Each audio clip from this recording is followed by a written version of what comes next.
Although the differential relay gives excellent protection for generators, transformers, and buses, it is not really suitable for feeder and transmission line protection. This is because the CTs would need to be located at either end of the line and the secondary leads conducted over a relatively long distance. This is expensive, and more important, the impedance of the secondary conductors could give rise to serious inaccuracies. As we shall see in future tapes, the differential principle is used for special applications. But a more common form of feeder protection is overcurrent. For example, a fault out here on this feeder would give rise to an overcurrent in the line. An overcurrent relay connected close to the breaker would detect this and could be set to open the breaker. The standard device number for an instantaneous overcurrent relay is number 50.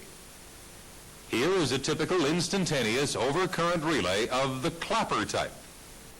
Its principle of operation is extremely simple. The CT measures the current in the primary line, and the CT secondary passes this current through the coil of the electromagnet.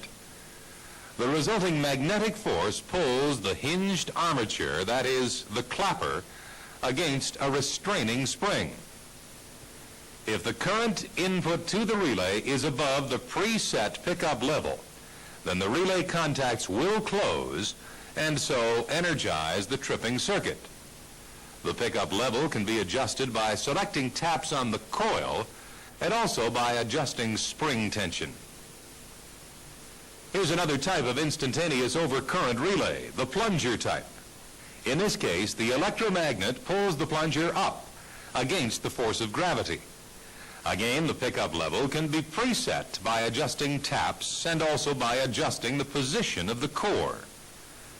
When current exceeds the pickup level, the instantaneous relay will operate within about 50 milliseconds, that's about 3 cycles, and energize the tripping circuit to open its associated breakers. This instantaneous action can prove to be a problem at times. For example, if a large consumer load is started, say a large motor, it will pull a considerable surge of current for a few seconds. This may well be high enough to trip the instantaneous overcurrent relay and so isolate the whole feeder, including all other customers. To avoid this, the operating pickup must be set to a very high level, and certainly this would be adequate for protection of severe faults on the line. But how can we protect against low-level faults? This is achieved by use of the time overcurrent relay, device number 51. This is a typical electromechanical time overcurrent relay. Its main components are the electromagnet, the operating coil, the rotating disc, tripping contacts, and time dial. Secondary current from the CT is passed through the operating coil, which is wound around the central leg of the electromagnet. It sets up this magnetic circuit. The flux passes through the non-magnetic disc and then returns through the disc again to the outer legs of the electromagnet.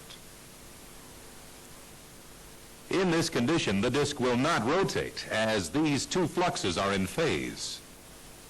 However, by placing a shorted coil called a shading coil around one outer leg, a phase displacement occurs. Flux in this leg will now lag the other, and this causes the disc to rotate. The disc is normally held stationary by a retaining spring. Only when there is sufficient current passing through the operating coil will the disc start to move. That is the pickup level. Remember, the magnitude of current in the operating coil is proportional to the primary current along the feeder, which we are protecting.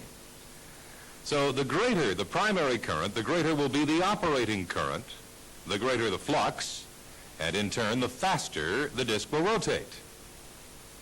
You can see here, as the disc rotates, it carries with it the relay operating contact, and this eventually is brought up against the fixed contact so closing the tripping circuit.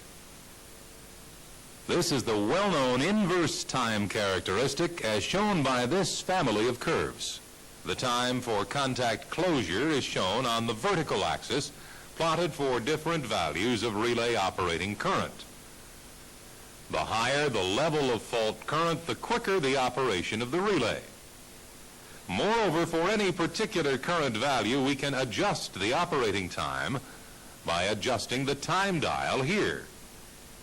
What this actually does is to change the distance that the moving contact must travel. As the family of curves indicates, a time dial setting of 0.5 indicates the shortest operating time, while a number 10 setting will give us the longest operating time.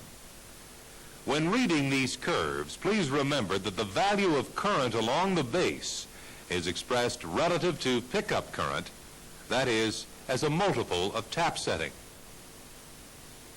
For example, supposing that the coil tap is set at 2 amps and the relay current is actually 10 amps, that is 5 times the tap setting. Now, if the time dial is set at 6, we look at this particular curve and find that the relay will operate in 1.55 seconds. If the time dial is set lower, it will operate much faster. This particular characteristic curve is known as very inverse. When specifying a relay, it is necessary to indicate whether an inverse, very inverse, or extremely inverse characteristic is required. We can see the difference on this chart. The extremely inverse type shows the steepest curve. That means it has the slowest response for relatively low current levels, but in contrast, it has extremely fast action for higher current. The characteristic curve can be slightly modified according to the position of this damping magnet. But this magnet is set in the factory and should not be adjusted during normal maintenance and testing. The type of characteristic is sometimes indicated on the nameplate of the overcurrent relay. Check this out next time you're in a substation and perhaps speculate why specific characteristics are chosen. This schematic shows a typical tripping circuit. This is the trip coil which will operate the breaker. Sometimes this is operated through an auxiliary relay so as to reduce the current which must pass through the relay contacts. A seal-in circuit is normally connected across the relay contacts so as to protect against contact bounce or inadequate closure. When the time delay contacts touch even momentarily, the seal-in relay picks up and the circuit now remains securely closed through the seal-in contacts. Only when the breaker opens does this auxiliary contact open, thus interrupting the tripping circuit and de-energizing the seal-in relay. Often the time overcurrent relay includes an instantaneous element built into the same casing. As they must respond to the same CT secondary current, the operating coils are connected in series. The instantaneous relay tripping contacts are independent, wired in parallel with the time overcurrent tripping contacts. Thus, in this typical trip circuit, either contact can complete the circuit and trip the breaker. The instantaneous relay will be set at a relatively high value and will only operate in case of an extremely high level fault. When the relay does operate, a target will drop for either the instantaneous element or the time over current element. This will inform the operator that the relay has operated and help him analyze his system problems. Overcurrent relays are widely used throughout the power system, not only for feeder protection, but also for motors in industrial applications and for backup protection in other areas. When applying time overcurrent relays of the electromechanical type, 2 points that must be considered are over travel and reset time. Once the disk is rotating under fault conditions, inertia will cause the disk to continue slight movement, even if the current falls below pickup value. This over-travel could cause inadvertent tripping. Moreover, the disk will not reset immediately. In some relays, not until the operating current falls below about 60 or 70% of pickup. If a repetitive fault occurs, the disk may not have time to reset completely, and each repetition may cause the disk to creep forward, and so after 2 or 3 repetitions, ultimately trip. These limitations must be borne in mind when calculating relay settings. Generally, overcurrent relays are constructed as single-phase units, and several relays are required to provide 3-phase and ground protection. The same type of relay with similar characteristics but different wiring is also used for over and under voltage protection. Now at this point, let's take a break, and then we'll come back and look at directional elements, which are often used in conjunction with overcurrent relays. For now, switch off the tape and thoroughly review this material in your workbook.